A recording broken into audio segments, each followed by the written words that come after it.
this bitch rapping for days. Shit stressful, but they told me it pays. Getting better, ducking minimum wage. Getting cheddar, got you yearning for praise. They don't wanna see me up the level, then I up the bezel. I thought it was a phase. Game shady, I thought it was a maze. Same wavy nigga turning the page. Ain't no lame, baby, ain't the same. Baby niggas geeking like they own some shit. Biggest flex looking life right now is my daughter. What's up with it, y'all? It's your boy A-Pain. We back in this thing with another reaction video, man. Today we got Chopper Young City, man. For those who don't know who Chopper Young City is, bro, he is one of those people that was in Making the Band, which was made in 2002 to 2009. So he's pretty much talking about his story about being around Diddy and stuff like that. So he kind of shedding light on some things, you know what I'm saying? There's a few part interview, but we about to start right here and we gonna go from there, you know what I'm saying? So before we get into all this, make sure you hit the like button, make sure y'all share the video, make sure you subscribe to the channel if you ain't subscribed, and let's get into it.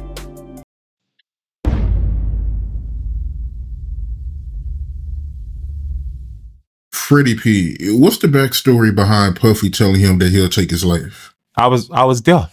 He had us all sitting in the we was in Daddy's house, and Fred said something slick to Diddy, and Diddy felt the way, and he was like, turn the cameras off. He told MTV to turn the cameras off, you heard me, and walk out the room.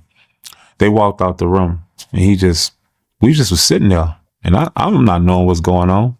I ain't know they much had smoke with each other, you dig? But Diddy was letting it loose. I'm talking about, he told Fred, I would buy your whole block, move everybody out the neighborhood, and every time you walk outside, somebody will be shooting at you. That made Fred lead the band.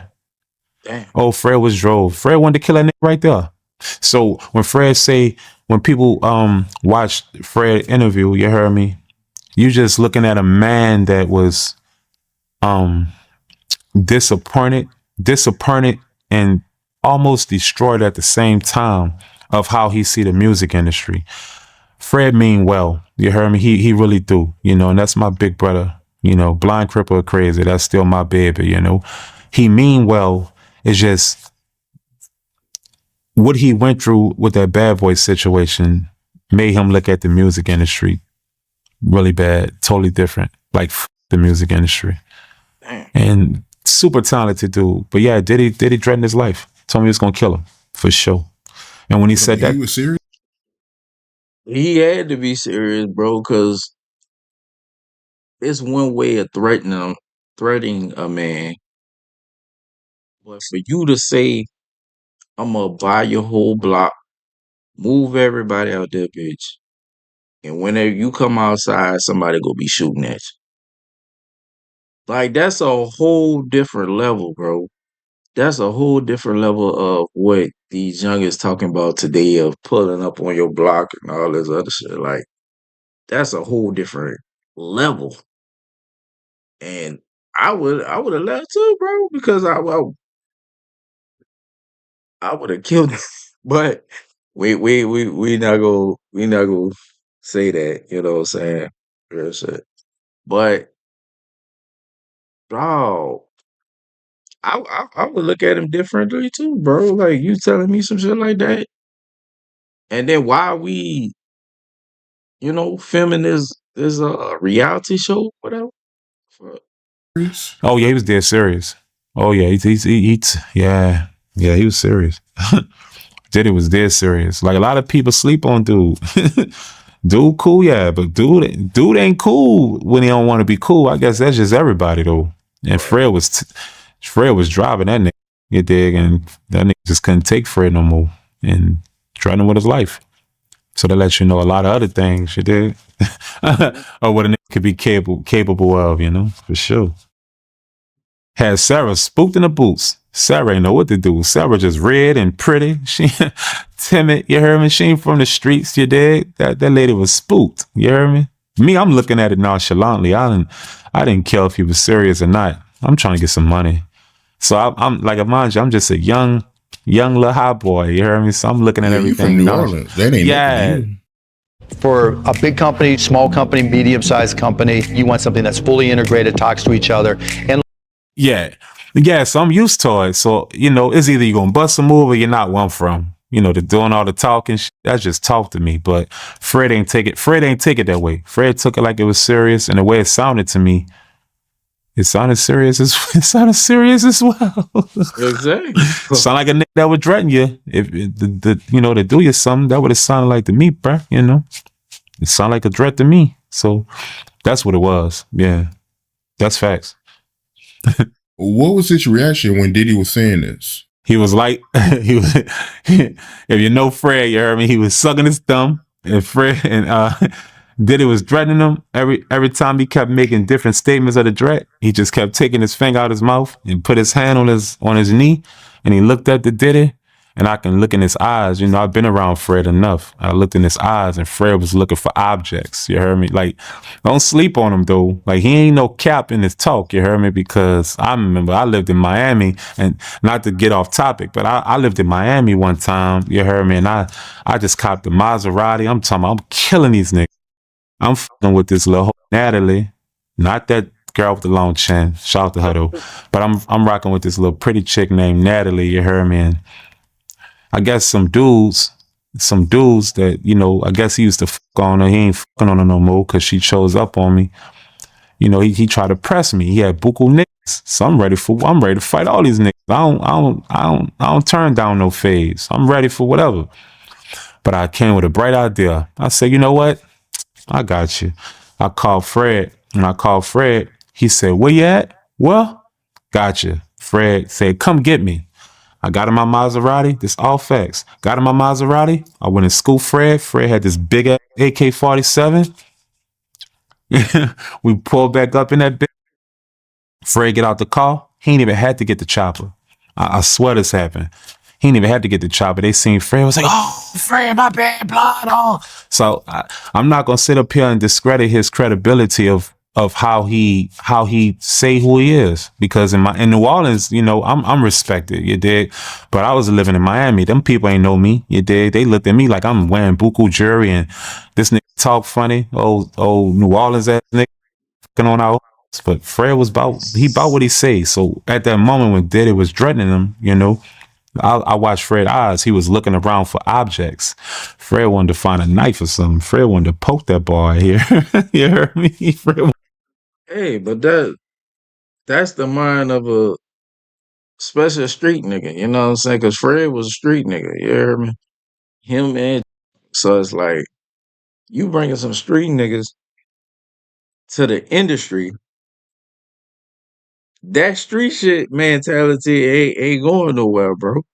You know what I'm saying? Because for one thing, like they say, you could take the person out the hood, but you can't take the hood out the person. You know what I'm saying? So that's where it came from. And it's like Fred probably was already worrying about niggas in the street as it is, you know what I'm saying? That niggas didn't want to get at him and shit like that. But for you to be like bringing me on, trying to get me on, and then threatening me, nah, we ain't having that. Wanted to poke that nigga, did it. I truly believe if Fred was in the room with him, he probably would try to kill him. I feel that way. It ain't that serious, Fred. That nigga he ain't worth trying to kill. Keep it pushing, Fred. It's cool, bro. Let that nigga. You dig? That's just how I see it. That nigga, what he ain't making your shit.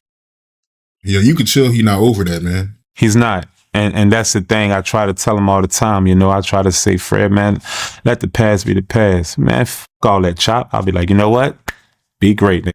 Because you can't stop a man from feeling how he feel, So I just let him be great, you dig? And I love him to death, you dig? So I don't judge Fred because I know Fred mean well, And he kind of get overshadowed for being a real nigga, no matter how it sound. I know a real nigga when I indulge in one. Fred is a real nigga, but he get overshadowed because Fred need to understand. And this can be on record because I tell my big brother this all the time. The killers don't win, Fred. The gangs, the hard niggas don't win, baby. It's the niggas that's getting the money. The hard niggas go to jail and be laid back there, fucking depressed, trying to get their baby mamas to send them to joke them. You did to send them some commissary. And while niggas is out here getting money fucking on niggas, baby mamas and bitches. So you might want to be the nigga fucking the bitches than the tough nigga that's willing to crash out. And that's why I'm afraid that, I just wish Fred is always in a good situation, because I'm surprised he ain't crashed out by now. That's how that nigga crazy, yeah. Me, I'm a little logical. You dig? I think about shit. My dog Fred is a Looney Tune. He Looney Tune. Yeah. But that's basically because after over time, bro, you really think, you start to think in your narrative, okay, if I do this gonna happen. You know what I'm saying? So I'm gonna take this route. But if I take this route, nigga will think I'm pussy. I'd rather you think I'm pussy than to sit up there and to throw my whole life away and then set up there and involve a cycle of get back. Because that's all it's gonna lead to. You feel me? So man, y'all gotta think about what y'all doing, bro. Y'all gotta use y'all minds. Especially today, bro, because with all this shit going on in the new year already, it's ridiculous. You dig? I hope he grew out of that though, for real. Or if he didn't, I hope he grow out of that, because Fred is a good person. Period. It's time to let it go. He's getting his humble pie. Did it getting his humble pie? Life is gonna go how it's gonna go, and let that be. We ain't gotta talk about all that shit no more. We grown now. I mean, Fred was already grown, but I'm grown now, and I look at Fred, as my brother, and I just I hope the best for my dog. I do, and I hope that he enlighten himself and to realize that, the world don't owe us nothing, brother. He got a beautiful, handsome son, that he took care of the whole ride. And I'm proud of him for being a great father. And that's what it's about, Fred. The jewel is you, baby, and the treasure chest is your family. And I hope that he focus more on that focus and getting his emotion to focus on what's important, his family. And I feel that because you got to think about, the kids, your mama, your girl, you know what I'm saying? Your family ones, the ones that's around you, like, it's not worth crashing out, bro, because at the same time, people really test your hand out like that just to see if you go do it, just to see if you go crash out, because they know in the end you might take them, but still in all, you lose. And that's just life, bro. You can't be playing checkers out here, bro. You gotta play chess with life. And that's with anything, like work, school, you know what I'm saying, beef in the streets, whatever. Play it as chess, bro. Don't sit up there and play checkers with that, bro, because you only get one life. That's it. And you don't want to spend 25 to life in a jail cell overtaking somebody that called you something, or even setting up that threatening your life. You know what I'm saying? You gotta think, bro. You know what I'm saying? Shout out to Chopper Young City, man, like, for this interview, because he really enlightened on a lot of things, especially about Diddy, bro, because Diddy's not a wild type of person, you know what I'm saying? He's not like a Suge Knight. So, you know what I'm saying? But y'all drop in the comments on what y'all think, man, because this was some good information. You know what I'm saying? I ain't think Diddy was like that, bro. I ain't know he did that. And then especially the fact of them filming the show, and then you stop everything. Like, come on, bro. But man, but we gonna be back with more, man. Like I said, he got a few more interviews that we gonna be reacting to. And like I said, I'm back on this daily grind for y'all, man. Back on this daily grind. So I'm gonna be back tomorrow with another one. You know what I'm saying? Make sure you subscribe to the channel if you ain't subscribed, and I'll see y'all tomorrow. All itself from the soul, homie. Swear life put a hold on me. Say she rock, but she rolled on me. Baby, I'm a king, see the gold on me. Build a foundation, nigga, no, homie. Just don't fold on me, I'ma go home.